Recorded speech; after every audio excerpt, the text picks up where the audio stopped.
Patch 13.7 started off super scary, with the rework to Shen's carry augment and Riot being forced to B-patch. But that doesn't mean the meta is quite settled yet, as hackers are everywhere, so here's our top 5 comps you just have to play from our challenger experts. Starting off, we have GPT LeBlanc, a comp you're probably seeing a boatload of multiple times in every single lobby. You want to pick up LeBlanc, Shen, Warwick, Sona, Camille, Pyke and Blitzcrank, and just like AI, these will do the work for you.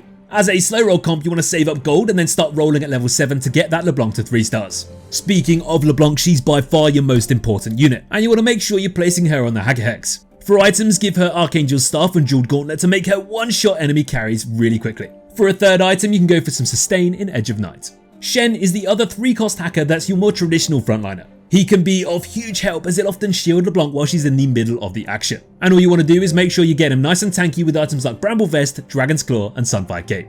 For augments, you can always pick up an Admin Heart's Crest or Crown. And for hero augments, you're looking at LeBlanc's carry or Pyke support ones. There are also other good augments to pick for this comp, and if you always want to know which hero augment is the best, then you need to try our new augments feature. It shows you live updated stats of each augment you're seeing and even tells you which one is the best choice to go for. So let those stats help you make the right decision and bring them with you into your next game. The link is in the description. Number 2 on our list is called Gadget Gnar. It is just as popular as our previous comp, but a little bit harder to play, as it needs you to get that +1 Gadgeteen emblem from augments. So you're going to want to play 5 Gadgeteens with Gnar, Annie, Lulu, Poppy, and then LeBlanc as your Gadgeteen emblem. Then add Viego, Shen and Pyke for hacker. This comp is another slow roll one that wants you to rush for level 7 to be able to 3-star Gnar whilst also playing both Gadgeteen 5 and hacker 3 at the same time. This time around, you want Gnar to do all the killing for you, so we're going to send him to the MA backline using the hacker hex. For items, he wants a Bloodthirster first, Titan's Resolve second, and then finish it off with a Last Whisper. Then you have the usual Gadgeteen frontliner and tank, Annie. You basically just want to simply load her up with anything defensive, and you can't go wrong with any items that build off of belts, such as Warmog's armor. You can also go for a Gargoyle Stoneplate or an Ionic Spark. You want to give a Gadgeteen emblem to LeBlanc to complete 5 Gadgeteen, then just give her AP items like Archangel's Staff and Spear of Shojin. If you find a Gadgeteen heart, you won't need that Gadgeteen emblem, and can give LeBlanc an extra item if you have one. Just make sure you keep one slot open in case you find a crest or crown instead. For hero augments, Gnar's Temper Tantrum or Nunu's carry augment will almost always guarantee you that first place. Next up, we have Killer Kaiser. This is a comp that's been extremely consistent throughout the entire patch so far. You're going to play a team with lots of Star Guardians and quick draw units in Kaiser, Ekko, Misfortune, Neela, Rel, Garen, Alistair and Ezreal. Just like the previous comps, this is another slow roll comp that wants you to get to 50 gold ASAP. You want to stabilize at level 6 and then rush to 7 to start your slow roll process for that 3-star Kaiser. As she's a carry who brings both your most important synergies to the table, you want to prioritize itemizing her with Static Shiv, Hextech Gunblade, and finally a Gwynsu's Rageblade. Your 4-cost tank Ekko is the second most important unit, so equip him with a Bramble Vest and a Dragon's Claw to withstand any form of incoming damage. And if you can, finish him off with a Sunfire Cape. Next up, you've got Misfortune, who you want to treat as the unit to throw all leftover items on, as she's already going to be strong with all those quick draw trait bonuses. In the best case scenario, you can give her mana items like Spear of Shojin, Archangel's Staff or Jeweled Gauntlet.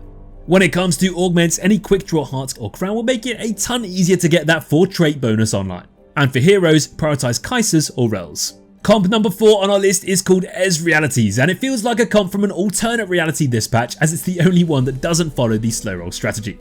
The InfiniTeam consists of Ultimate Ezreal, Garen, Misfortune, Shen, Ezreal, Sivir and Pantheon. The 5-cost Ultimate Ezreal will be your primary carry and damage in this comp, and he loves everything that's made out of a sword, especially if it belongs in a museum. Ideally, you want to give him Infinity Edge in combination with Last Whisper and then anything else offensive like a Giant Slayer. Then we have Misfortune again, who you want to treat as your secondary AP carry this time, but follow the same sort of items with Archangel's Staff, Jeweled Gauntlet and a Spear of Shojin, which will suit her best. Just make sure you use those components with swords and gloves on Ezreal first. Finally, we also have Garen, who is your main tank with items like Warmog's armor and Gargoyle Stoneplate. For your hero augments, you want to go for any Sivir or Ultimate Ezreal ones, but an InfiniTeam crest or crown are actually going to be more important, and that's because you want to turn Garen into InfiniTeam himself. So should you have a spatula and an early sword component on your bench, don't think twice and make sure you go for this comp.